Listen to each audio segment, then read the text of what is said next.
여자가 대학을 가서 뭐하냐? 1980년대 한 아버지가 딸에게 내뱉은 이 한마디. 여러분이라면 어떻게 하셨을까요? 포기하셨을까요? 아니면 끝까지 싸우셨을까요? 오늘 제가 들려드릴 이야기는 실제 그 시대를 살았던 수많은 딸들의 이야기입니다. 아들에게만 팝상위 계란 프라이가 올라가고 아들에게만 대학 등록금이 준비되던 시절. 그 속에서 자신의 꿈을 포기하지 않았던 한 여성의 이야기를 들려드리겠습니다. 이 이야기를 듣고 나면 여러분은 아마 이렇게 말씀하실 겁니다. 세상이 참 많이 변했구나. 하지만 동시에 이런 생각도 드실 거예요. 정말 완전히 변하긴 한 걸까? 자, 시작하기 전에 이 채널이 처음이신 분들은 구독 버튼과 좋아요 버튼을 꾹 눌러주세요. 알림 설정까지 해두시면 우리 시대의 진짜 이야기들을 계속 만나보실 수 있습니다. 그럼 지금부터 미숙이의 이야기를 시작하겠습니다. 1980년대 초반 서울 변두리의 작은 집 김씨 집안에는 세 남매가 있었습니다. 장남 철민, 장여호식, 그리고 막내 딸 미숙. 가난했지만 부모님은 늘 웃음을 잃지 않으려 노력했죠. 하지만 그 웃음 뒤에는 시대의 무거운 그림자가 드리워져 있었습니다. 아침 밥상에 계란 프라이가 오르면 그건 언제나 철민이의 앞으로 갔습니다. 아들은 힘써야 하니까. 새 옷을 살 돈이 생기면 철민이가 먼저였습니다. 남자애는 밖에 나가면 체면이 있어야지. 학원비가 부족하면 미숙이와 호식이의 몫이 먼저 잘려나갔습니다. 여자애들은 시집이나 잘 가면 되는데 미숙은 어릴 때부터 궁금했습니다. 왜 오빠만? 하지만 묻지 못했어요. 물으면 엄마가 이렇게 말했거든요. 넌 철민이 오빠 덕분에 밥 먹고 사는 거야. 나중에 오빠가 성공하면 너도 턱 보는 거고.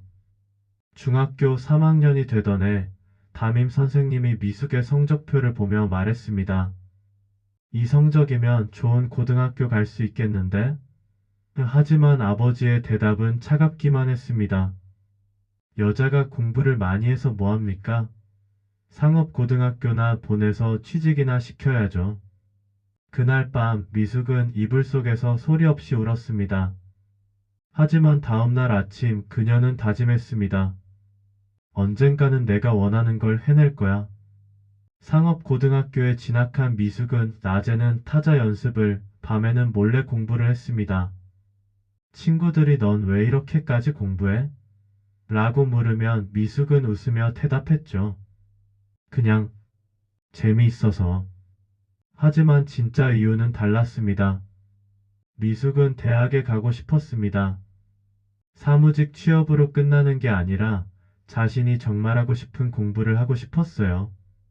고등학교 3학년 여름 미숙은 용기를 내어 아버지께 말했습니다. 아버지, 저 대학에 가고 싶어요. 장학금 받으면서 다니게요. 아르바이트도 할게요. 아버지의 반응은 예상대로였습니다. 미쳤나? 여자가 대학을 가서 뭐하냐? 그 돈이면 철민이 학원비라도 더 보태는 게 낫지. 너는 졸업하고 회사 다니다가 좋은데 시집이나 가라. 그날 이후 집안 분위기는 얼어붙었습니다. 하지만 미숙은 멈추지 않았습니다. 새벽 4시에 일어나 신문 배달을 하고 학교가 끝나면 편의점에서 아르바이트를 했습니다. 잠은 하루 3-4시간. 눈 밑에 다크서클이 짙게 내려앉았지만 미숙의 눈빛만큼은 점점 더 빛났습니다. 그리고 마침내 합격 통지서를 받았습니다. 장학생으로 선발된 거였죠. 미숙은 떨리는 손으로 통지서를 아버지 앞에 내밀었습니다. 아버지, 저 합격했어요. 장학금 받아요. 등록금 한 푼도 안 들어요. 아버지는 한참을 말없이 통지서를 바라보다가 결국 한숨만 내쉬었습니다. 마음대로 해라. 하지만 나중에 후회하지 마라. 그건 허락이 아니었습니다. 하지만 미숙에겐 그것으로 충분했습니다. 대학 생활은 행복했지만 여전히 녹록지 않았습니다. 취업 준비를 하던 4학년, 한 회사 면접에서 면접관이 물었습니다. 결혼하면 일 그만둘 거죠? 미숙이 아니요. 계속 일하고 싶습니다. 라고 대답하자 면접관은 코웃음을 쳤습니다. 여자가 욕심이 많네. 남자들 일자리나 빼앗지 말고. 하지만 미숙은 포기하지 않았습니다. 수십 번의 면접 끝에 결국 한 언론사에 합격했습니다. 여성 기자로서의 첫걸음이었죠. 그 소식을 들은 오빠 철민은 복잡한 표정을 지었습니다. 사실 철민은 부모님의 기대를 한 몸에 받았지만 정작 대학 입시에 2번이나 실패했었거든요. 지금은 작은 회사에 다니며 평범한 직장인으로 살고 있었습니다. 어느 날 철민이 미숙에게 말했습니다. 미안하다. 난 내가 부러웠어. 너는 정말 내가 원하는 걸 하면서 사는데 난 그냥 주어진 기대에 짓눌려 살았던 것 같아. 미숙은 오빠의 손을 잡았습니다. 오빠 아직 늦지 않았어요. 우리 이제라도 우리가 원하는 대로 살아요. 그날 이후 남매의 관계는 달라졌습니다. 아니, 가족 전체가 조금씩 변하기 시작했습니다. 지금 이 이야기를 듣는 여러분, 혹시 여러분의 인생에서도 누군가 넌 안 되라고 말한 적이 있나요? 여자라서 나이가 많아서 집안이 어려워서 학벌이 없어서 수많은 이유로 꿈을 포기하라고 말한 사람이 있었나요? 미숙의 이야기는 우리에게 말합니다. 세상이 아무리 안 되라고 해도 포기하지 않으면 길은 열린다고. 그 길이 험하고 외로울지라도 끝까지 가는 사람만이 자신의 자리를 찾을 수 있다고. 물론 세상은 많이 변했습니다. 이제는 딸도 아들과 똑같이 대학에 갑니다.